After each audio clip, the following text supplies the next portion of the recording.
അതായത് പറഞ്ഞുകൊണ്ടിരുന്നത് ഈ പറയുന്ന കൊമേഴ്സ്യലൈസേഷൻ കാരണം ഇറ്റലിയിലെ പല സിറ്റീസിലും പല വെൽത്തിയർ ഫാമിലീസും ഉണ്ടായെന്ന് പറഞ്ഞു. ഓക്കെ, നമുക്കിനി അങ്ങനെയുള്ള ചില പ്രധാനപ്പെട്ട ഇറ്റാലിയൻ ഫാമിലീസിനെയും ആ ഫാമിലീസ് ഏത് സിറ്റീസിലാണ് ഉണ്ടായിരുന്നത്, ഇറ്റലിയിലെ ഏത് സിറ്റീസിലാണ് അവരുണ്ടായിരുന്നത് എന്ന് നോക്കാം. ഇതിൽ ആദ്യം പറയുന്ന ഫാമിലിയാണ് എന്താ, മെഡ്സി എന്ന് പറയുന്ന ഫാമിലി. മെഡ്സി എന്ന ഫാമിലി ഉണ്ടായിരുന്നത് ഫ്ലോറൻസ് എന്ന സിറ്റിയിലാണ്. ഇനി രണ്ടാമത്തെ ഫാമിലിയാണ് സ്ഫോർസ എന്ന് പറയുന്നത് മിലാൻ എന്ന് പറയുന്ന സിറ്റിയിലാണ് ഉണ്ടായിരുന്നത്. അടുത്തത് ഫർണീസി പാർമ, അടുത്ത ഒർസീനി നേപ്പിൾസ്, ലാസ്റ്റ് വിസ്കൗണ്ടി അല്ലെങ്കിൽ വിസ്കൗണ്ടി എന്ന് പറയുന്നത് ഉണ്ടായിരുന്നത് മിലൻ. ഓക്കെ, അവ പറഞ്ഞത് ഇറ്റാലിയൻ സിറ്റീസ്. ഓക്കെ, അത് എന്താണ്, ഇറ്റാലിയൻ സിറ്റീസില് പുതിയ പല ഫാമിലീസ്, വെൽത്തി ഫാമിലീസ് ഉണ്ടാവാൻ തുടങ്ങി. കാരണം എന്താണ്, കൊമേഴ്സ്യലൈസേഷൻ കാരണം ഫ്യൂഡലിസം ഇല്ലാതായി, റിലീജിയസ് സുപ്രമസി ഇല്ലാതായി, പകരം കൂടുതൽ വെൽത്ത് ഉണ്ടാവാൻ വേണ്ടി തുടങ്ങി. Okay, the increasing wealth led to the formation of new dominant wealthy families in Italy. അങ്ങനെ ഉണ്ടായ പ്രധാനപ്പെട്ട കുറച്ച് ഫാമിലീസ് ആണ് നമ്മൾ പറഞ്ഞത്. ഏതൊക്കെയാണ്? മെഡ്സി എന്ന് പറയുന്നത് ഫ്ലോറൻസിലെ പ്രധാനപ്പെട്ട ഫാമിലിയാണ്. സ്ഫോർസ എന്ന് പറയുന്ന മിലനിലുള്ളതാണ്. അതുപോലെ മിലനിലുള്ള മറ്റൊരു പ്രധാനപ്പെട്ട ഫാമിലിയാണ് വിസ്കോന്തി എന്ന് പറയുന്നത്. ഇനി പാർമയിൽ ഉണ്ടായിരുന്ന പ്രധാനപ്പെട്ട ഇറ്റാലിയൻ ഫാമിലിയാണ് ഫർണീസി. ഓക്കെ, ഇനി ഒർസീനി എന്ന് പറയുന്നത് നേപ്പിൾസിൽ ഉണ്ടായിരുന്ന പ്രധാനപ്പെട്ട ഫാമിലിയാണ്. ഇനി അടുത്ത നോക്കുള്ളത് the crusade led to the exchange of culture between east and west. Okay, ക്രൂസൈഡിനെ പറ്റിയാണ്. എന്താണ് ക്രൂസൈഡ്? ക്രൂസൈഡ് എന്ന് പറഞ്ഞാൽ it is a holy war between Islam, Christian and Jews. അതായത് മൂന്ന് മതക്കാർ like Islam, Christian, Jews. Okay, Jews എന്ന് പറഞ്ഞാൽ ജൂത മതക്കാരാണ്, യഹൂദ മതക്കാരാണ് ജ്യൂസ് എന്ന് വിളിക്കുന്നത്. ഓക്കെ, ഈ 3 മതക്കാര് ജെറുസലേം എന്നറിയപ്പെടുന്ന അവരുടെ 3 പേരുടെയും ഹോളി ലാൻഡ് എന്ന് വിളിച്ച ആ ഒരു ഭൂമിക്ക് വേണ്ടി നടത്തിയ യുദ്ധങ്ങളെയാണ് ക്രൂസൈഡ് വാർസ് പറയുന്നത്. ഈ ക്രൂസൈഡ് വാർസ് നടക്കുന്നത് ഏകദേശം 11 to 13th സെഞ്ചുറിയിലാണ് ഈ ഒരു വാറുകൾ നടക്കുന്നത്. ഇവിടെ ഇത് പറയാനുള്ള പ്രധാനപ്പെട്ട കാരണം എന്ന് വെച്ച് കഴിഞ്ഞാല് ഈ ഒരു ക്രൂസേജ് വാറുമായിട്ട് ബന്ധപ്പെട്ട് പ്രധാനപ്പെട്ട ഒരു ഡെവലപ്മെന്റ് യൂറോപ്പിൽ ഉണ്ടാകുന്നുണ്ട്. എന്താണെന്ന് വെച്ച് കഴിഞ്ഞാല് crusade led to the exchange of culture between east and west. Okay, അതായത് ക്രൂസൈഡ് വാർസ് നടക്കുന്നത് നമ്മൾ പറഞ്ഞു ഇസ്ലാം, ക്രിസ്ത്യൻ, ജ്യൂസ് തമ്മിലാണ്. ഓക്കെ, അതിൽ ജ്യൂസും ക്രിസ്ത്യൻസും എവിടെ ഉള്ളതാണ്? യൂറോപ്പിലുള്ളതാണ്. ഇസ്ലാം എന്ന് പറയുന്നത് പ്രധാനമായിട്ടും യൂറോപ്പിലും ഏഷ്യയിലൊക്കെ ആയിട്ട് ഡെവലപ്പ് ചെയ്ത് സ്പ്രെഡ് ചെയ്ത് നടക്കുന്ന ഒരു ഐഡിയയാണ്. ഓക്കെ, അപ്പോൾ ഇവിടെ ക്രൂസേജ് വാർ കഴിഞ്ഞപ്പോഴത്തേക്ക് ഇവിടെ ഈസ്റ്റ് എന്ന് ഉദ്ദേശിക്കുന്നത് ഏഷ്യ എന്ന കോണ്ടിനെന്റിനെയും വെസ്റ്റ് എന്ന് ഉദ്ദേശിക്കുന്നത് യൂറോപ്പ് എന്ന കോണ്ടിനെന്റിനെയാണ്. ഓക്കെ, ഈ യുദ്ധങ്ങൾ കഴിഞ്ഞപ്പോഴത്തേക്ക് എന്ത് ചെയ്യാൻ തുടങ്ങി? ഏഷ്യ നിന്ന് യൂറോപ്പിലേക്കും യൂറോപ്പിൽ നിന്ന് ഏഷ്യയിലേക്കും ഐഡിയാസ് സ്പ്രെഡ് ആവാൻ വേണ്ടി തുടങ്ങി, അല്ലെങ്കിൽ കൾച്ചറൽ എക്സ്ചേഞ്ച് നടക്കുന്നു. അങ്ങനെ Italian cities got information about culture, cities and life of people in East, which led to the growth of Italian cities. അങ്ങനെ ഈ പറയുന്ന ക്രൂസൈഡ് വാറിന് ശേഷം ഏഷ്യൻ കോണ്ടിനെന്റിലുള്ള അല്ലെങ്കിൽ ഈ പറയുന്ന ഈസ്റ്റേൺ സിറ്റീസിലുള്ള പല ഐഡിയാസും എവിടെ എത്തുന്നു? ഇറ്റലിയിലേക്ക് എത്തുന്നു. അങ്ങനെ ആ ഐഡിയാസ് കൊണ്ട് ഇറ്റാലിയൻ സിറ്റീസ് പിന്നെ ഡെവലപ്പ് ചെയ്യുന്നു. അതായത് അതുവരെ ഇറ്റാലിയൻ സിറ്റീസിന് അറിഞ്ഞുകൂടായിരുന്ന പല ഐഡിയാസും അല്ലെങ്കിൽ പല സയന്റിഫിക് നോളജും എവിടെ നിന്ന്? ഏഷ്യയിൽ നിന്ന് യൂറോപ്പിലേക്ക് എത്തുന്നു. ആ ഐഡിയാസ് കിട്ടിയതോടുകൂടി ഇറ്റാലിയൻ സിറ്റീസ് കുറച്ചുകൂടെ ഡെവലപ്പ് ആവാൻ വേണ്ടി തുടങ്ങി. Okay, as a result of the trade between the Islamic Empire and the Byzantine Empire, large amount of wealth flowed to Italian cities. Okay, ഇനി ഇത് കൂടാതെ ഈ പറഞ്ഞ ക്രൂസൈഡ് വാറിന് ശേഷം ലോകത്തിൽ തന്നെ 2 പ്രധാനപ്പെട്ട എംപയേഴ്സും തമ്മിൽ ഭയങ്കരമായ രീതിയിൽ കച്ചവട ബന്ധങ്ങൾ ഡെവലപ്പ് ആവുന്നു. ആ 2 പ്രധാനപ്പെട്ട എംപയേഴ്സ് ആണ്, ഒന്ന് ഇസ്ലാമിക് എംപയറും വേറൊന്ന് ബൈസാന്റിയൻ എംപയറും. ഇവിടെ ഈ ബൈസാന്റിയൻ എംപയർ എന്ന് പറയുന്നത് റോമൻ എംപയറാണ്. നമ്മൾ നേരത്തെ പറഞ്ഞായിരുന്നു, റോമൻ എംപയറിനെ പറ്റി നമ്മൾ പറഞ്ഞിട്ടുണ്ടായിരുന്നു.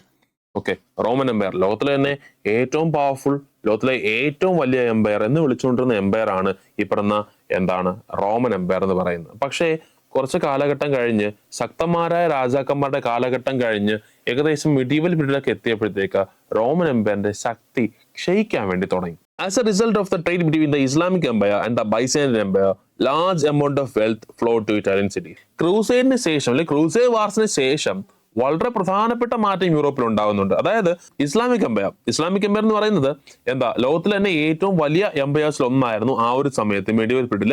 ആ ഇസ്ലാമിക് എംപയറും ബൈസാന്റിയൻ എംപയറും തമ്മിൽ തുടങ്ങി? ട്രേഡ് തുടങ്ങി, കച്ചവട ബന്ധങ്ങൾ തുടങ്ങി. അത് ഇറ്റാലിയൻ സിറ്റീസിന്റെ ഡെവലപ്മെന്റിലേക്ക് നയിച്ചു. ഇവിടെ നമ്മൾ 2 എംപയറിനെ പറ്റി പറഞ്ഞു. ഓക്കെ, 2 എംപയർ നമ്മൾ പണ്ട് അല്ലെങ്കിൽ കുറച്ചുകൂടെ മുമ്പ് പഠിക്കേണ്ടിരുന്ന ഒരു ഏരിയ ആണ്. അതായത് കഴിഞ്ഞ വർഷം വരെ 9ാം ക്ലാസ്സിന് അല്ലെങ്കിൽ കഴിഞ്ഞതിന്റെ മുന്നത്തെ വർഷം വരെ 9ാം ക്ലാസ്സുകൾക്കുണ്ടായിരുന്ന ഒരു ടോപ്പിക്കിന്റെ കുറച്ച് ഭാഗങ്ങളാണ് ഇവിടെ കിടക്കുന്നത്. നമുക്ക് ആ ഒരു ഡൗട്ട് കൂടെ ക്ലിയർ ചെയ്തിട്ട് പോവാം. ഓക്കെ, അതായത് നമ്മൾ ഇവിടെ പറയുന്ന ഇസ്ലാമിക് എംപയർ എന്ന് പറയുന്നത് ദ അറബ് എംപയർ, അതുമായിട്ട് ഒരുപാട് കണക്ഷൻ ഉള്ള ഒരു ഭാഗമാണ്. ഇവിടെ ഈ ഇസ്ലാമിക് എംപയറിന്റെ ഫൗണ്ടർ എന്ന് പറയുന്നത് പ്രോഫറ്റ് മുഹമ്മദ് ആണ്. പ്രവാചകനായ നബി സ്റ്റാർട്ട് ചെയ്ത എംപയർ ആണ് ഈ പറഞ്ഞ ഇസ്ലാമിക് എംപയർ എന്ന് പറയുന്നത്. ആ എംപയർ പിന്നീട് അങ്ങോട്ട് ഭരിച്ചത് മറ്റു കുറച്ച് റൂളേഴ്സ് ആണ്. അല്ലെങ്കിൽ പ്രോഫറ്റ് മുഹമ്മദിന്റെ മരണശേഷം പിന്നെ അങ്ങോട്ട് റൂൾ ചെയ്തത് കാലിഫൈറ്റ് എന്ന് പറയുന്ന ഖലീഫാസ് എന്നറിയപ്പെടുന്ന റൂളേഴ്സ് ആണ് പിന്നെ അങ്ങോട്ട് റൂൾ ചെയ്തത്. അപ്പോൾ ആ ഒരു എംപയറിന് ബൈസാൻഡിയൻ എംപയറുമായിട്ട് ട്രേഡ് റിലേഷൻ ഉണ്ടായിരുന്നു എന്നാണ് പറഞ്ഞത്. അതായത് ആ ഒരു റിലേഷൻ കാരണം എന്തുണ്ടായി, ഇറ്റാലിയൻ സിറ്റീസിന് ഗ്രോത്ത് ഉണ്ടായി എന്നാണ് പറഞ്ഞത്. അപ്പൊ ചോദ്യം, ഇസ്ലാമിക് എംപയർ എന്ന് പറയുന്നത് എവിടെയാണ്? അറേബ്യയിലാണ്, മീൻസ് ഏഷ്യയിലാണ്. ഓക്കെ, അതായത് പറഞ്ഞിത്രയാണ് ഇസ്ലാമിക് എംപയർ എന്ന് പറയുന്നത് എന്തായാലും ഏഷ്യയിലാണ്. ഓക്കെ, നമുക്കറിയാം. അങ്ങനെയാണെങ്കിൽ ഇറ്റാലിയൻ സിറ്റീസും ബൈസാൻഡിയൻ എംപയറും തമ്മിൽ ബന്ധം എന്താണ്? ഓക്കെ, ഇവിടെ ബൈസാൻഡിയൻ എംപയർ എന്ന് പറഞ്ഞാൽ തീരാവുന്ന കാര്യമേ ഉള്ളൂ. ബൈസാൻഡിയൻ എംപയർ എന്ന് പറയുന്നത് നമ്മൾ നേരത്തെ പറഞ്ഞ റോമൻ എംപയറിന്റെ ഒരു ഭാഗമാണ് ബൈസാൻഡിയൻ എംപയർ എന്ന് പറയുന്നത്. നമ്മൾ റോമൻ എംപയറിനെ പറ്റി പറഞ്ഞായിരുന്നു. ഓക്കെ, ലോകത്തിലെ ഏറ്റവും വലിയ എംപയർ, ഏൻഷ്യന്റ് വേൾഡിലെ ഏറ്റവും വലിയ എംപയർ ആയിരുന്നു റോമൻ എംപയർ എന്ന് പറയുന്നത്. പക്ഷേ കുറച്ചു കാലം കഴിഞ്ഞപ്പോഴത്തേക്ക് റോമൻ എംപയറിലെ ഏറ്റവും ശക്തന്മാരായിട്ടുള്ള എല്ലാ രാജാക്കന്മാരുടെയും കാലം കഴിഞ്ഞു. അങ്ങനെ ഏകദേശം ഒരു CE 4th century 4ാം നൂറ്റാണ്ടായപ്പോഴത്തേക്ക് ഒരു പുതിയ രാജാവ് റോമൻ എംപയറിലേക്ക് വന്നു. അയാളുടെ പേരാണ് ഡയോക്ലീഷ്യൻ. ഡയോക്ലീഷ്യൻ നോക്കിയപ്പോഴത്തേക്ക് റോമൻ എംപയർ വളരെ വാസ്റ്റാണ്, വളരെ വലിയ രാജ്യമാണ്. ഓക്കെ, ഒറ്റയ്ക്ക് ഒരു രാജാവിന് റൂൾ ചെയ്യാൻ പറ്റുന്നതിനേക്കാളും വലിയ രാജ്യം. അങ്ങനെ വന്നപ്പോഴത്തേക്ക് ഇദ്ദേഹം ഡയോക്ലീഷ്യൻ റോമൻ എംപയറിനെ രണ്ടായിട്ട് ഡിവൈഡ് ചെയ്തു. He divided the Roman empire into eastern Roman empire and western Roman empire. Okay, Roman എംപയറിനെ അയാൾ രണ്ടായിട്ട് ഡിവൈഡ് ചെയ്തു, ഈസ്റ്റേൺ റോമൻ എംപയർ എന്നും വെസ്റ്റേൺ റോമൻ എംപയർ എന്നും. ഇതില് western Roman empire later came to be known as holy Roman empire. Okay, അതായത് western Roman empire പിന്നീട് holy Roman empire എന്ന് വിളിച്ചു. അതേസമയം ഈസ്റ്റേൺ റോമൻ എംപയറിനെ പിന്നെ അങ്ങോട്ട് വിളിച്ച പേര് ബൈസാൻഡിയൻ എംപയർ എന്നാണ്. ബൈസാൻഡിയൻ എംപയർ, ബൈസാൻഡിയൻ എംപയറിന്റെ ആദ്യത്തെ റൂളറും ആ ഒരു ഡയോക്ലീഷ്യൻ തന്നെയാണ്. ഓക്കെ, അപ്പോ പറഞ്ഞുകൊണ്ടിരിക്കുന്നത് ബൈസാൻഡിയൻ എംപയറിനെ പറ്റിയാണ്. ഓക്കെ, ബൈസാൻഡിയം, ഓക്കെ, ആ ഒരു സ്ഥലമാണ് കേട്ടോ. ബൈസാൻഡിയം എന്ന് പറഞ്ഞ സ്ഥലത്തെ കേന്ദ്രീകൃതമായിട്ട്, അല്ലെങ്കിൽ ആ ഒരു സ്ഥലത്തിനെ കേന്ദ്രീകരിച്ച് ഭരിച്ചത് കൊണ്ടാണ് എന്താണ് ബൈസാൻഡിയൻ എംപയർ എന്ന് ഇതിനെ വിളിക്കുന്നത്. ഓക്കെ, ബൈസാൻഡിയത്തിന്റെ ബൈസാൻഡിയൻ എന്ന് പറയുന്ന ആ ഒരു സ്ഥലത്തെ പിന്നീട് പേര് മാറ്റിയായിരുന്നു. That place later came to be known as the Constantinople. ശരി, അവിടെ നിൽക്കട്ടെ. ബൈസാൻഡിയം അല്ലെങ്കിൽ ഈ പറഞ്ഞ ബൈസാൻഡിയൻ എംപയറിന് ആരുമായിട്ട്, ഇസ്ലാമിക് എംപയറുമായിട്ട് ട്രേഡ് റിലേഷൻ, കച്ചവട ബന്ധം ആരംഭിച്ചു എന്ന് നമ്മൾ പറഞ്ഞായിരുന്നു. ഓക്കെ, ഈ കച്ചവട ബന്ധങ്ങൾ കൊണ്ട് ഇറ്റാലിയൻ സിറ്റീസിന് ലാഭം ഉണ്ടായി. ബിക്കോസ് ബൈസാൻഡിയൻ എംപയർ എന്ന് പറയുന്നത് അതിന്റെ ഒരു സെന്റർ എന്ന് പറയുന്നത് ഇറ്റലിയാണ്.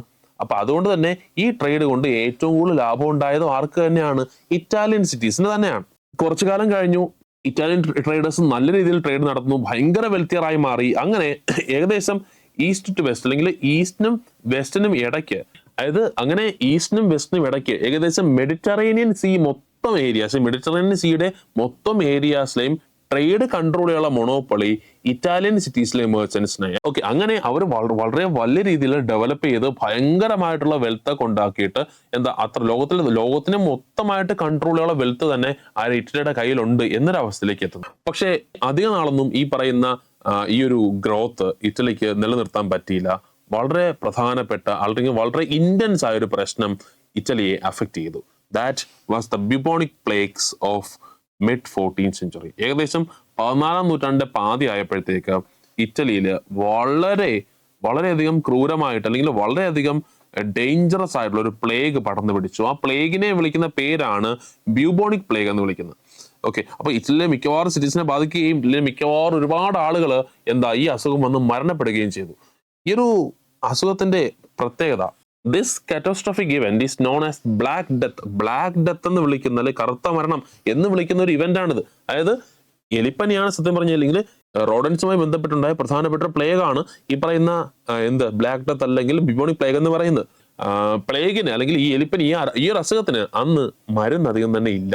അതായത് അന്ന് യൂറോപ്പിൽ ഉണ്ടായിരുന്ന ആരും തന്നെ ഈ ഒരു പ്ലേഗിന്റെ മരുന്ന് കണ്ടെത്തിയിട്ടില്ല.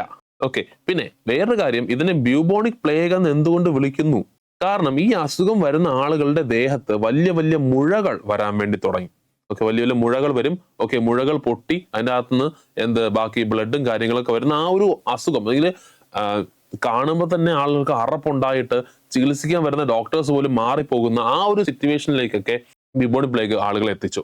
ഇനി ഒരുപാട് പേര് മരിക്കുന്നു. മരണം കൂടുന്നതിന്റെ ഭാഗമായിട്ട് ഇറ്റലിയിൽ ലേബേഴ്സിന്റെ ഷോർട്ടേജ് ഉണ്ടായി. എന്ന് പറഞ്ഞു കഴിഞ്ഞാൽ ഫാക്ടറീസിനും മറ്റും വർക്ക് ചെയ്യാൻ ആരില്ല, ലേബേഴ്സ് ഇല്ല. കരിഞ്ഞാൽ എല്ലാവർക്കും രോഗം നടക്കല്ലേ, ആർക്കും ഒരിടത്തും പോകാൻ പറ്റുന്നില്ല. രോഗം വരാത്ത ലേബേഴ്സ് ഉണ്ടെങ്കിൽ അയാളുടെ വീട്ടിൽ ആർക്കെങ്കിലും അസുഖം ഉണ്ടാവും. അങ്ങനെ ആർക്കും പുറത്തിറങ്ങാനോ ഒന്നും തന്നെ പറ്റാത്ത അവസ്ഥ. ഓക്കെ, മരുന്നുകൾക്ക് വേണ്ടിയിട്ട് ഒരുപാട് സ്ഥലത്തേക്ക് ഓടിയെങ്കിലും ഒരിടത്തൊന്നും മരുന്നൊന്നും കിട്ടിയില്ല. പക്ഷേ ഈ ഒരു ബ്യൂബോണിക് പ്ലേഗ് കൊണ്ട് ഭയങ്കരമായ മാറ്റം യൂറോപ്പിൽ പിന്നെ അങ്ങോട്ടുണ്ടായി. അതായത് ആ ഒരു സമയം വരെ, അല്ലെങ്കിൽ ഈ ഒരു ബ്യൂബോണിക് പ്ലേഗ് വന്ന ആ ഒരു സമയം വരെ യൂറോപ്പിലെ മിക്കവാറുള്ള എല്ലാ ആളുകളും ദൈവം അല്ലെങ്കിൽ ദൈവത്തിന്റെ പാതയിലായിരുന്നു, അല്ലെങ്കിൽ ചർച്ചിന് ഇമ്പോർട്ടൻസ് കൊടുത്തുകൊണ്ടിരുന്നു, അല്ലെങ്കിൽ അസുഖം ദൈവം മാറ്റിക്കോളും, നമ്മൾ ചെയ്ത പ്രവർത്തിക്കാണ് ഈ പറയുന്ന ശിക്ഷ കിട്ടിയത്, ഈ കുറ്റം ചെയ്തവർക്ക് ശിക്ഷ നൽകിയതിന് ശേഷം ദൈവം ബാക്കിയുള്ളവരെ എല്ലാം സുഖപ്പെടുത്തും എന്നൊരു ചിന്താഗതിയാണ് ആദ്യം ജനങ്ങൾക്കുണ്ടായിരുന്നത്. പക്ഷേ സാധാരണക്കാരായ ആളുകൾ മരിച്ചു വീണപ്പോഴത്തേക്ക് അവർ എന്ത് ചെയ്യാൻ തുടങ്ങി? അവർ ദൈവത്തെ കുറ്റം പറയാൻ തുടങ്ങി. എന്തിനാണ് പാവപ്പെട്ടവരെ എങ്ങനെ ചെയ്യുന്നത്? അല്ലെങ്കിൽ അതുവരെ ഉണ്ടായിരുന്ന ചിന്തകളെല്ലാം മാറി ദൈവമല്ല, ഓക്കെ, അല്ലെങ്കിൽ ദൈവത്തെ പ്രാർത്ഥിച്ചു എന്നതുകൊണ്ട് മാത്രം അസുഖങ്ങൾ ഭേദമാകത്തില്ല, അതിന് മരുന്നുകൾ വേണം എന്ന് ചിന്തിക്കാൻ തുടങ്ങി ഇറ്റാലിയൻസ്. ഓക്കെ, അതിന്റെ ഭാഗമായിട്ട് പഴയ ഗ്രീക്കോ റോമൻ ഐഡിയാസിൽ, അല്ലെങ്കിൽ പഴയ ഗ്രീക്കോ റോമൻ ആശയങ്ങൾ തപ്പിയവർ പോയി. കരിഞ്ഞാല് പണ്ട് അല്ലെങ്കിൽ ഏൻഷ്യൻ പീരീഡില് ഗ്രീസിലും റോമിലും ഇതേപോലത്തെ പ്ലേഗുകൾ വന്നിട്ടുണ്ട്. പല അസുഖങ്ങളും അവിടുത്തെ ആളുകൾ ചികിത്സിച്ച് ഭേദമാക്കിയിട്ടുമുണ്ട്. ഓക്കെ, പക്ഷെ ആ മരുന്നിനെ പറ്റിയുള്ള അറിവൊന്നും ആർക്കില്ല, ഇറ്റാലിയൻസിന് ഇല്ലായിരുന്നു. അങ്ങനെ അവർ എന്ത് ചെയ്യാൻ തുടങ്ങി? ഈ പറയുന്ന സ്ഥലങ്ങളിലേക്ക്, അല്ലെങ്കിൽ പഴയ ഗ്രീക്കോ റോമൻ ഐഡിയാസിലേക്ക് മരുന്നുകൾ തേടി പോകാൻ വേണ്ടി തുടങ്ങി. ഇനി ബ്യൂബോണിക് പ്ലേഗ് കൊണ്ട് എന്തെല്ലാം മാറ്റങ്ങളാണ് ഇറ്റലിയിൽ ഉണ്ടായത്? പ്രധാനമായിട്ടുള്ള വെച്ച് കഴിഞ്ഞാല് the decline of medieval feudalism തകർന്നു. ഫ്യൂഡലിസം തകരാനുള്ള രണ്ട് കാര്യം: ഒന്ന്, നേരത്തെ കൊമേഴ്സ്യലൈസേഷൻ പറഞ്ഞു. രണ്ടാമത്തത്, ഇവിടെ പ്ലേഗ് വന്നപ്പോഴത്തേക്കും വർക്ക് ചെയ്യാൻ ആളില്ലാത്ത അവസ്ഥ വന്നപ്പോഴത്തേക്കും അഗ്രികൾച്ചർ സെക്ടറും ഫെയിലിയർ ആയി. ഓക്കെ, കുറച്ച് കിട്ടുന്ന ടാക്സ്, ആ ടാക്സ് പോലും ഫ്യൂഡലിസത്തിന് കിട്ടാത്ത അവസ്ഥ വന്നു. ഫ്യൂഡലിസം അതോടുകൂടി തകർന്നു. ഇറ്റലിയിൽ ഒരു പുതിയ സോഷ്യൽ ഓർഡർ ഉണ്ടായി, ഒരു പുതിയ social class emerge. They were known as the middle class. ഒരു പുതിയ ഗ്രൂപ്പ് ഉണ്ടായി. ആ ഗ്രൂപ്പിനെ വിളിക്കുന്ന പേരാണ് ദ മിഡിൽ ക്ലാസ് എന്ന് പറയുന്നത്. ഓക്കെ, നമ്മൾ നേരത്തെ പറഞ്ഞ പോലെ പ്ലേഗ് ഭയങ്കരമായിട്ടങ്ങ് സ്പ്രെഡ് ആയപ്പോഴത്തേക്ക് അതുവരെ ഉണ്ടായിരുന്ന എല്ലാ മെഡിസിൻസും ഫെയിൽ ആയപ്പോഴത്തേക്ക് ജനങ്ങള് ഏൻഷ്യന്റ് ആയിട്ടുണ്ടായിരുന്ന മരുന്നുകൾ എക്സ്പ്ലോർ ചെയ്യാൻ വേണ്ടി തുടങ്ങി. പ്ലേഗിന്റെ ഇടയ്ക്ക് ഏറ്റവും പ്രധാനമായിട്ട് പല ആളുകൾക്ക് മനസ്സിലായ ഒരു കാര്യമുണ്ട്. ഓക്കെ, ഒരു അസുഖം വരുമ്പോഴത്തേക്കും താങ്കളെ സഹായിക്കാൻ ദൈവം എന്ത് ചെയ്യത്തില്ല, സ്വർഗത്തിൽ നിന്ന് നേരിട്ടിറങ്ങി വരികയല്ല ചെയ്യുന്നത്. ഓക്കെ, താങ്കളെ സഹായിക്കാൻ ആര് മാത്രമേ ഉണ്ടാകത്തുള്ളൂ? കൂടെ ഉള്ള കൂട്ടുകാരോ ബന്ധുക്കളോ അല്ലെങ്കിൽ നാട്ടുകാരോ മറ്റേ കാണത്തുള്ളൂ. അല്ലെങ്കിൽ മനുഷ്യന് എപ്പോഴും കൂടെ വേണ്ടത് മനുഷ്യർ തന്നെയാണ്. അല്ലെങ്കിൽ എപ്പോഴും മനുഷ്യനാണ് ഇമ്പോർട്ടൻസ് കൊടുക്കേണ്ടത്, ദൈവത്തിനല്ല എന്നൊരു ചിന്ത ആർക്കുണ്ടാവുന്നു? ഇറ്റലിയിലെ ജനങ്ങൾക്ക് ഉണ്ടാവുന്നു. ഓക്കെ, അപ്പോ അങ്ങനെ ജനങ്ങൾക്ക് പ്ലേഗ് എന്നൊരു അസുഖം, അല്ലെങ്കിൽ പ്ലേഗ് കാരണം ഭയങ്കരമായി പേടിച്ചു പോയ ജനങ്ങൾ പിന്നങ്ങോട്ട് ദൈവത്തിനോ അല്ലെങ്കിൽ പള്ളിക്കോ മറ്റോ ഇമ്പോർട്ടൻസ് കൊടുക്കാതെ life, the nature of life, wellness, കൂടാതെ ദെയർ ഓൺ വെൽബീങ്, ജനങ്ങളുടെ സ്വന്തം ക്ഷേമം എന്നീ കാര്യങ്ങൾക്ക് ഇമ്പോർട്ടൻസ് കൊടുക്കാൻ വേണ്ടി തുടങ്ങി. അതായത് അതുവരെ പള്ളിയെയും അതേപോലെ ദൈവത്തിനെയും ഫ്യൂഡലിസം ഒക്കെ ഫോളോ ചെയ്ത് നടന്ന ആളുകൾക്ക് ഒരു പ്രശ്നം വന്നപ്പോഴത്തേക്ക് അവർ അത്രയും കാലം വിശ്വസിച്ച ഒന്നും തന്നെ അവരെ സഹായിക്കാൻ വേണ്ടി എത്തിയില്ല. അങ്ങനെ വന്നപ്പോഴത്തേക്ക് അവർക്ക് മനസ്സിലായി, ഞങ്ങളെ സഹായിക്കാൻ, ഞങ്ങളെ രക്ഷിക്കാൻ നമ്മൾ മാത്രമേ ഉള്ളൂ. അതായത് മനുഷ്യന്മാർ അങ്ങോട്ടും ഇങ്ങോട്ടും സഹായിച്ചാൽ മാത്രമേ എന്ത് ചെയ്യാൻ പറ്റത്തുള്ളൂ, ജീവിക്കാൻ പറ്റത്തുള്ളൂ. അതായത് മനുഷ്യനാണ് വലുത് എന്നൊരു ചിന്താഗതി ആർക്കുണ്ടായി? ഇറ്റലിയിലെ ജനങ്ങൾക്ക്, അല്ലെങ്കിൽ ഇറ്റലിയിലെ ഓരോ സിറ്റിയിലെ ജനങ്ങൾക്കും ഉണ്ടായി. ഈ ഒരു ഇൻട്രോസ്പെക്ഷൻ അല്ലെങ്കിൽ ഈ ഒരു ചിന്താഗതി കൊണ്ടാണ് ഇറ്റലിയിൽ എന്തുണ്ടാകുന്നത്? ഹ്യൂമാനിസം അല്ലെങ്കിൽ മാനവികത എന്ന ഐഡിയ എമേർജ് ചെയ്യുന്നു. ഇറ്റലിയിൽ ഈ പറയുന്ന പ്രശ്നങ്ങളെല്ലാം നടക്കുമ്പോഴും, അല്ലെങ്കിൽ ഇറ്റലിയിൽ നേരത്തെ നമ്മൾ പറഞ്ഞായിരുന്നല്ലോ, പല ഫാമിലീസും വെൽത്തിയറായി മാറി എന്ന് പറഞ്ഞായിരുന്നല്ലോ. അങ്ങനെ ട്രേഡ് നടത്തിക്കൊണ്ടിരുന്ന, അല്ലെങ്കിൽ ട്രേഡ് എന്ന് പറയുന്ന ആക്ടിവിറ്റി നടത്തിക്കൊണ്ടിരുന്ന ഒരുപാട് വിഭാഗം ആളുകൾ എവിടെ ഉണ്ടായിരുന്നു? ഫ്രാൻസിലുണ്ടായിരുന്നു. അതിൽ നമ്മൾ പറഞ്ഞല്ലോ, യൂറോപ്പില് നേരത്തെ ഈ പറയുന്ന ഒരു പുതിയ വെൽത്തി ക്ലാസ് ഉണ്ടായി വന്നു നമ്മൾ പറഞ്ഞായിരുന്നു. ഓക്കെ, ഈ വെൽത്തി ക്ലാസിന്റെ പ്രത്യേകത അവർ ട്രേഡ് നടത്തി എന്ത് ചെയ്താണ് ഡെവലപ്പ് ചെയ്ത് രക്ഷപ്പെട്ട ആളുകളാണ്.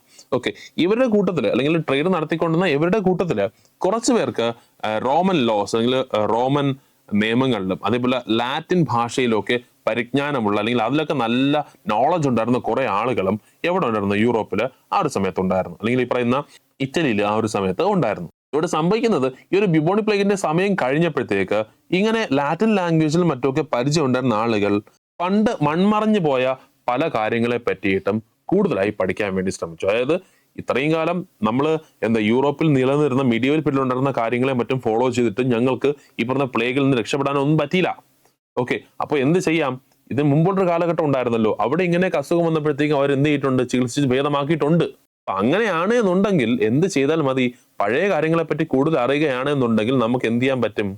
കൂടുതൽ അറിവ് നേടാനും ഇനി അസുഖങ്ങൾ വരികയാണെങ്കിൽ പ്രിക്കോഷൻസ് എടുക്കാനും പറ്റും എന്ന് മനസ്സിലാക്കിയപ്പോഴത്തേക്കും പണ്ട് മൺമറഞ്ഞു പോയി എന്ന് കരുതിയ അറിവുകളെ വീണ്ടും കൊണ്ടുവരാൻ വേണ്ടിയിട്ട് പഠിപ്പം വിവരമുണ്ടായിരുന്ന കുറച്ച് ആളുകൾ ഇറങ്ങിത്തിരിക്കുന്നു. അതിന്റെ ഭാഗമായിട്ട് sparked a renewed interest in classical languages, literature, institutions and antiquity. അങ്ങനെ അവർ ഇറങ്ങിത്തിരിച്ചതിന്റെ ഭാഗമായിട്ട് എന്ത് ചെയ്യുന്നു? പണ്ട് മൺമറഞ്ഞു പോയി എന്ന് കരുതി അല്ലെങ്കിൽ പണ്ട് നഷ്ടപ്പെട്ടു പോയി എന്ന് കരുതിയ പല ഐഡിയാസ്, പഴയ ലാംഗ്വേജസ്, അവരെഴുതപ്പെട്ട ലിറ്ററേച്ചേഴ്സ്, ഇൻസ്റ്റിറ്റ്യൂഷൻസ്, ആന്റിക്വിറ്റി, അതിനെപ്പറ്റിയുള്ള വിവരങ്ങളെല്ലാം എന്ത് ചെയ്യുന്നു? പുറത്തേക്ക്.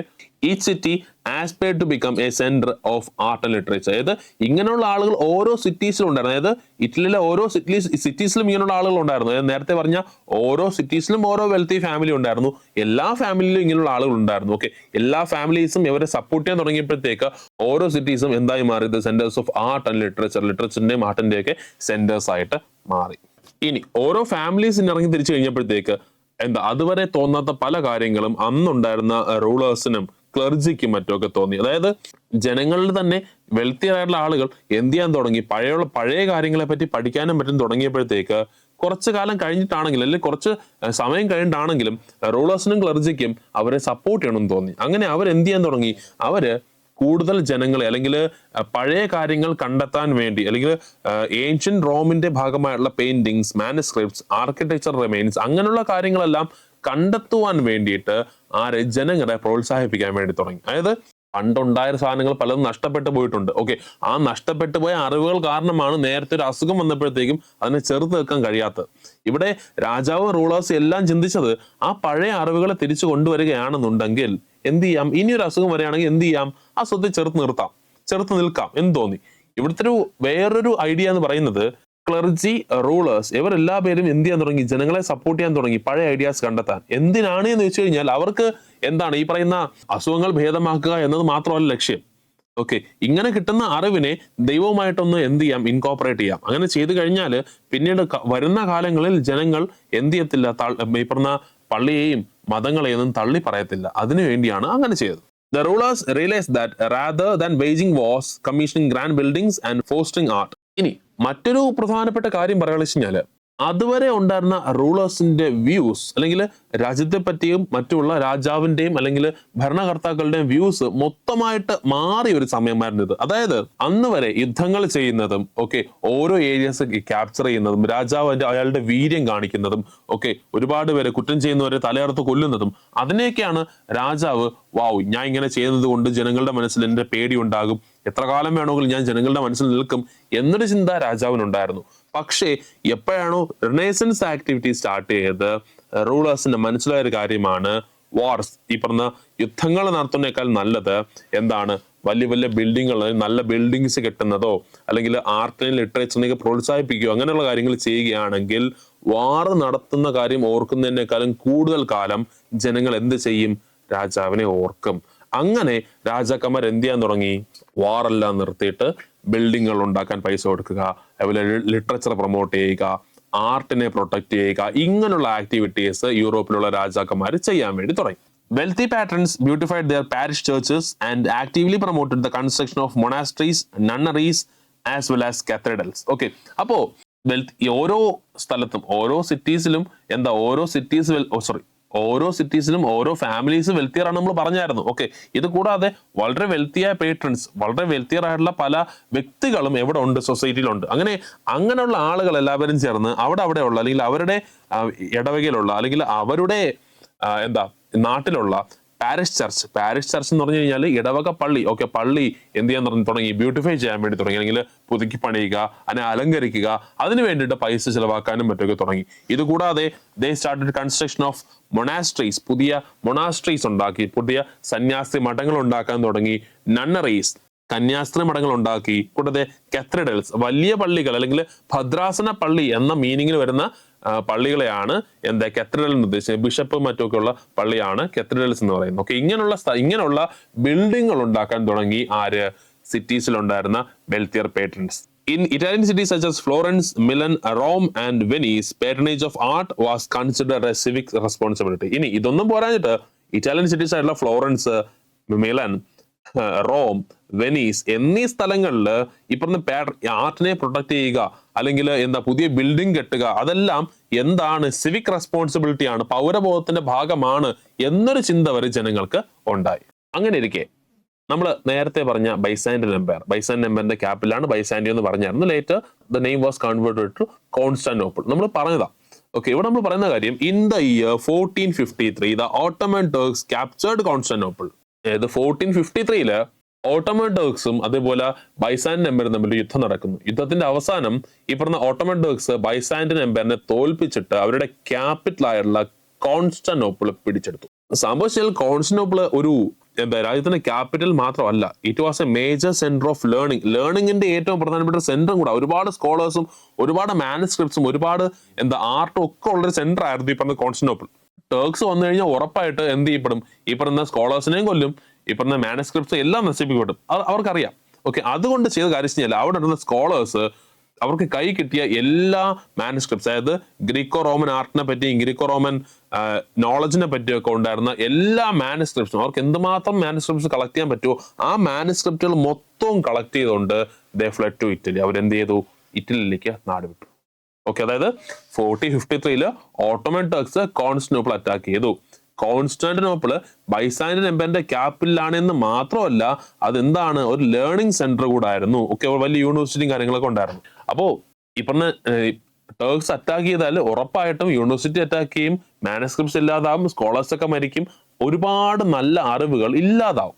ഓക്കെ, അതുണ്ടാവാതിരിക്കാൻ മാക്സിമം കളക്ട് ചെയ്യാൻ പറ്റുന്ന മാനുസ്ക്രിപ്റ്റ്സ് എടുത്തുകൊണ്ട് ഈ പറഞ്ഞ സ്കോളേഴ്സ് എല്ലാവരും കൂടെ ഇറ്റലിയിലേക്ക് ഫ്ലഡ് ചെയ്തു. ഓക്കെ, അവർക്കറിയാം, അതായത് കോൺസ്റ്റാന്റിനോപ്പിൾ കഴിഞ്ഞാൽ പിന്നെ ഏറ്റവും സ്ട്രെങ്ത് ഉള്ള അല്ലെങ്കിൽ ഈ പറഞ്ഞ മാനുസ്ക്രിപ്റ്റ്സ് എല്ലാം സൂക്ഷിക്കാൻ പറ്റിയ സ്ഥലം എവിടെയാണ്? ഇറ്റലിയാണെന്ന് അറിയാം. അങ്ങനെ അവര് ഇറ്റലിയിലേക്ക് വന്നു. അങ്ങനെ സംഭവിച്ച പ്രധാനപ്പെട്ട കാര്യം, അതുവരെ യൂണിവേഴ്സിറ്റീസിൽ മാത്രം യൂണിവേഴ്സിറ്റീസിൽ പഠിക്കുന്ന ആളുകൾക്ക് മാത്രം ലഭ്യമായിക്കൊണ്ടിരുന്ന മാനുസ്ക്രിപ്റ്റ്സും നോളജും ഒക്കെ ഇറ്റലിയില് യൂണിവേഴ്സിറ്റീസിൽ മാത്രമല്ല ലൈബ്രറീസിൽ സൂക്ഷിക്കാൻ വേണ്ടി തുടങ്ങി. ഓക്കെ, അതായത് അത്രയും കാലം എവിടെ യൂണിവേഴ്സിറ്റി മാത്രം വളരെ കുറച്ച് പേർക്ക് മാത്രം പെർമിഷൻ ഉണ്ടായിരുന്ന ബുക്കുകളും അതേപോലെ മാനുസ്ക്രിപ്റ്റ്സും എല്ലാം ഇറ്റലിയിൽ എത്തിയപ്പോഴത്തേക്കും ലൈബ്രറീസിൽ സൂക്ഷിക്കാൻ വേണ്ടി തുടങ്ങി. അങ്ങനെ വന്നപ്പോഴത്തേക്ക് ആളുകൾക്ക്, സാധാരണക്കാരനായ ആളുകൾക്കും എന്ത് ചെയ്യാൻ തുടങ്ങി? ഈ അറിവ് ലഭിക്കാൻ വേണ്ടി തുടങ്ങി. ഓക്കെ, നേരത്തെ പറഞ്ഞ പോലെ വെൽത്ത് ഇൻക്രീസ് ആയി, കൂടാതെ ജനങ്ങൾക്ക് പൊളിറ്റിക്കൽ ഫ്രീഡം ഉണ്ടായിരുന്നു. ഇങ്ങനെയൊക്കെ പുതിയ ഐഡിയാസ് വന്നപ്പോഴത്തേക്ക് അല്ലെങ്കിൽ ഇറ്റാലിയൻ സിറ്റീസ് ഡെവലപ്പ് ചെയ്യുന്നതിന്റെ ഭാഗമായിട്ട് ദേ also become the centres of art, new idea, culture and intellectual growth. Okay, അതായത് ഇങ്ങനെ ഇറ്റാലിയൻ സിറ്റീസ് ഡെവലപ്പ് ചെയ്യുന്നതിന്റെ അല്ലെങ്കിൽ പൊളിറ്റിക്കലായിട്ടും അതേപോലെ എക്കണോമിക്കലായിട്ടും ഡെവലപ്പ് ചെയ്യുന്നതിന്റെ കൂടെ തന്നെ they also become the centres of art. ആർട്ടിന്റെയും പുതിയ ഐഡിയാസിന്റെയും കൾച്ചറിന്റെയും ഇന്റലക്ച്വൽ ഗ്രോത്തിന്റെ ഒക്കെ ഒരു സെന്റർ ആയിട്ട് ഇറ്റലി എന്ന് പറയുന്ന സിറ്റി മാറി. ഓക്കെ, നമുക്ക് അടുത്ത് പഠിക്കാനുള്ള ടോപ്പിക് ആണ് human beings at the centre. Okay, അതായത് ഇത്രയും കാലം മതത്തിന് ഇമ്പോർട്ടൻസ് കൊടുത്തുകൊണ്ടിരുന്നെങ്കിൽ ഇനി അങ്ങോട്ട് എല്ലാത്തിനും, അല്ലെങ്കിൽ അതായത് ഈ പറഞ്ഞ ഇറ്റലി എന്ന സിറ്റിയിൽ റെനേസൻസ് സ്റ്റാർട്ട് ചെയ്യുന്നതിന് മുമ്പ് വരെ ലോകത്ത് എല്ലായിടത്തും അല്ലെങ്കിൽ ഇറ്റലി ഉൾപ്പെടെ എല്ലായിടത്തും മതത്തിന് അല്ലെങ്കിൽ ദൈവങ്ങൾക്കാണ് ഇമ്പോർട്ടൻസ് കൊടുത്തുകൊണ്ടിരുന്നത്. ഇനി അങ്ങോട്ട് നമ്മൾ പറയാൻ പോണത് എല്ലാത്തിന്റെയും കേന്ദ്രം മനുഷ്യനായി മാറുന്ന ആ ഒരു അവസ്ഥയെ പറ്റിയാണ് പറയാൻ പോണത്. The middle ages were shaped by the scholasticism which focused on Christian theology and afterlife. Middle ages, renaissance നടക്കുന്ന ആ ഒരു സമയത്തിന് മുമ്പ് ഇവിടെ യൂറോപ്പില് പ്രധാനമായിട്ട് ഉണ്ടായിരുന്ന പ്രധാനപ്പെട്ട ഒരു ഐഡിയോളജിയാണ് സ്കോളസ്റ്റിസിസം എന്ന് പറയുന്ന ഐഡിയ. സ്കോളസ്റ്റിസിസം എന്താണ്? സ്കോളസ്റ്റിസിസം അതൊരു തോട്ടാണ്, അതായത് തോട്ട് ഓഫ് ഐഡിയോളജിയാണ്. സ്കോളസ്റ്റിസിസം എന്ന് പറഞ്ഞാൽ പ്രധാനമായിട്ടും രണ്ട് ആശയങ്ങൾക്കാണ് ഇമ്പോർട്ടൻസ് കൊടുക്കുന്നത്.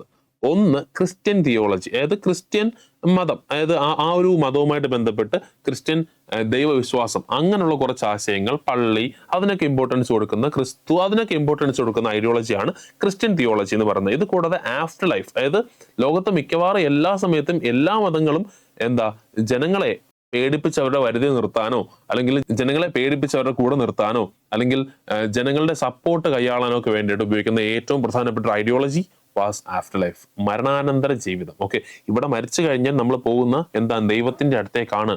അവിടെ ചെല്ലുമ്പോൾ നമ്മൾ നല്ല പ്രവൃത്തി ചെയ്തിട്ടില്ല എന്നുണ്ടെങ്കിൽ, അല്ലെങ്കിൽ പള്ളിക്കും ബാക്കിയുള്ള ക്ഷേത്രങ്ങൾക്കും മറ്റുമൊക്കെ ഒരു സംഭാവനയും ചെയ്തിട്ടില്ല എന്നുണ്ടെങ്കിൽ നമ്മുടെ ജീവിതം അതിനുശേഷം ദുസ്സഹമായിരിക്കും എന്നൊക്കെ പറയുന്ന ഒരു ഐഡിയോളജിയാണ് ആഫ്റ്റർ ലൈഫ് എന്ന് പറയുന്നത്. ഓക്കെ, ആഫ്റ്റർ ലൈഫിനെ പറ്റിയുള്ള സ്റ്റഡീസ് നടക്കുന്നുണ്ടെങ്കിലും ഈ പറഞ്ഞ സ്വർഗം നരകം അവിടെയൊക്കെ പോയി തിരിച്ചു മടങ്ങി വന്നിട്ടുള്ള ആരും തന്നെ ഇല്ല.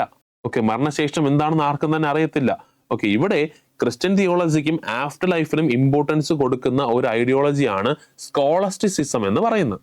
ഇവിടെ 14th സെഞ്ചുറി കഴിഞ്ഞു, ഹ്യൂമാനിസം അല്ലെങ്കിൽ ബ്യൂബോണിക് പ്ലേഗും മറ്റുമൊക്കെ വന്ന് അവസാനിച്ചു. അതിനുശേഷം മനുഷ്യന്മാരുടെ മനസ്സിൽ ഹ്യൂമാനിസം എന്ന ഐഡിയ വന്നു. ഹ്യൂമാനിസത്തിന്റെ പ്രത്യേകത അത്രയും കാലം ഉണ്ടായിരുന്ന ഈ ക്രിസ്ത്യൻ തിയോളജിയിൽ നിന്നൊക്കെ വളരെയധികം വ്യത്യസ്തമായിരുന്ന ഒരു ഐഡിയ ആണ് ഹ്യൂമാനിസം എന്ന് പറയുന്നത്.